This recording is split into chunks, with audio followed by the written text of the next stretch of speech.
модернизација на постоечките, изградба на нови хидро и термокапацитети, со или без изградба на нуклеарна централа. Ова се две сценарија предвидени во енергетската стратегија што ја подготвија академиците од МАНУ. Потребно се 4 милиарди евра во опцијата со термоелектрани на јаглен и 5 милиарди евра во опцијата со нуклеарна енергија.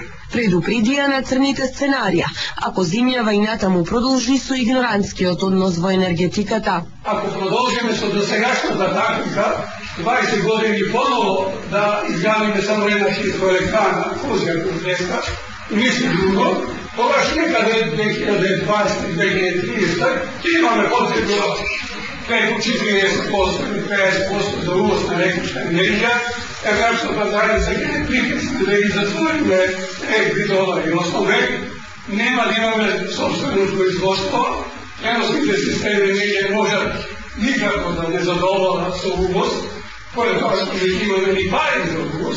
Неопходно е зголемување на цената на струјата за да се обезбедат пари за инвестиции.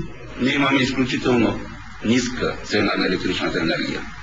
Тоа има своји тешки последици за нашиот цел електроенергетски систем.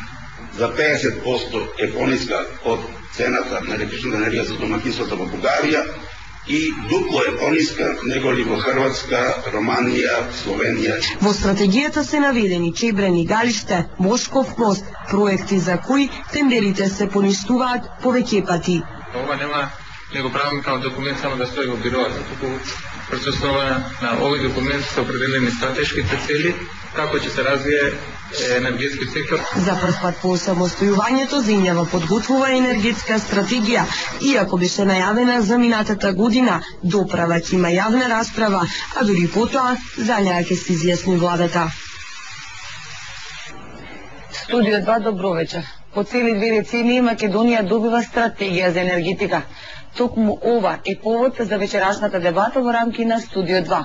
Наши вечерашни гости, академик Глигор Каневче и професорот Танас Котуневски.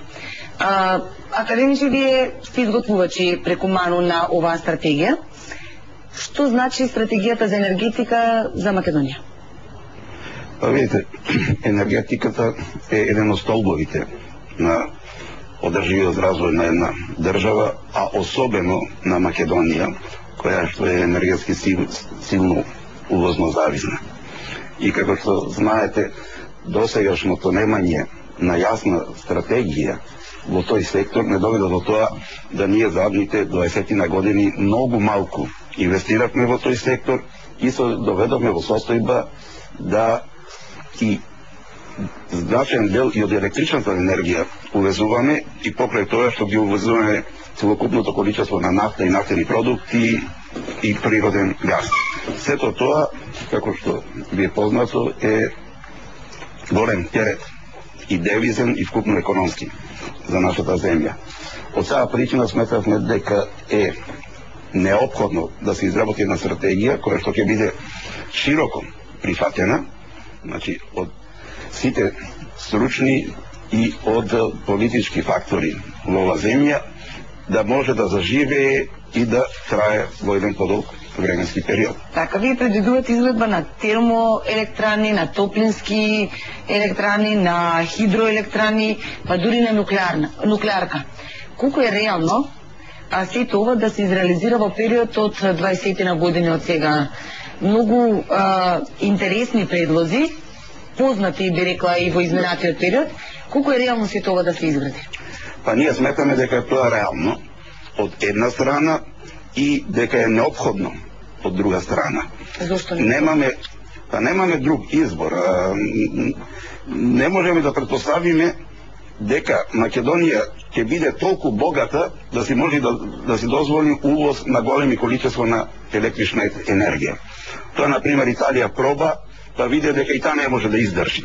Та сега и таа сака се врати на нуклеарната опција, сака да се одвои од еврото, не може да го поднесе тој дебаланс во увозот и извозот. Значи не е едноставно да кажеме, ева, нема да инвестираме, тоа да се големи инвестиции, ние ќе си увезуваме електрична енергија. А што ќе извезуваме за да увезуваме електрична енергија? Ние не сме така богати земји да можеме не знам што да извезуваме, та електрична енергија да увезуваме, која секој ќе биде поскапа него нашето домакинство ја произведиме. Да. Професоре, вие ја видовте стратегијата, таа е денеска објавена на вебсајтот на Министерството за економија. Имавте малку време да видите. Во право сте, таа е утрово промовирана во Министерството за економија и околу пладне или околу 14 часот беше објавена и на нивниот сајт. Јас успеав неколку часа да прелистам што се вели. Мојот прв впечаток е дека таа е нацрт документ кој што би требало да се доработи. Има многу работи кои што тука не се доречени, нејасни се, некои работи се би рекол дури контрадикторни едната со другата и не се докрај изведени анализи дали се можно воопшто техно-економски да се реализираат. Може ли по-конкретно што е се вашите забелешки? Аз ќе кажам она што го уочи вака на прво читање. Прво се вели за да ги изградиме хидроцентралите во Вардарска долина, Градец и Велес, треба да изместиме пругата до Табановци-Брекс. Табановци Грчка граница. Внимавајте да не се кажува во нацрт документот кој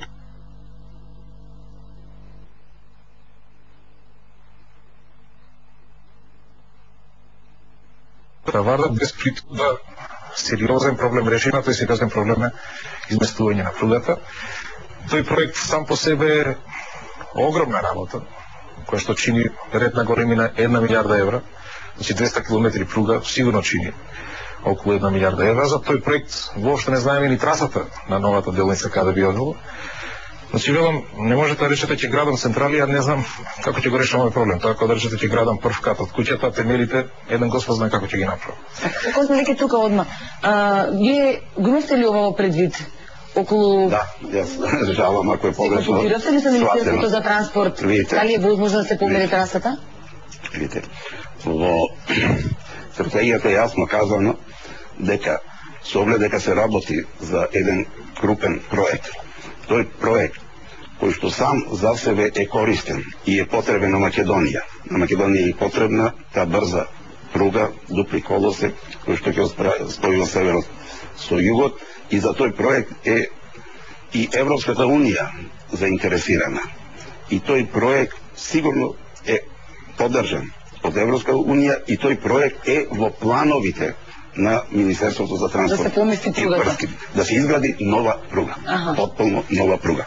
Ние само нагласуваме дека не би било добро да се започне со изградба на хидроцентралите во Вардарска долина, а претходно да не се помести пругата.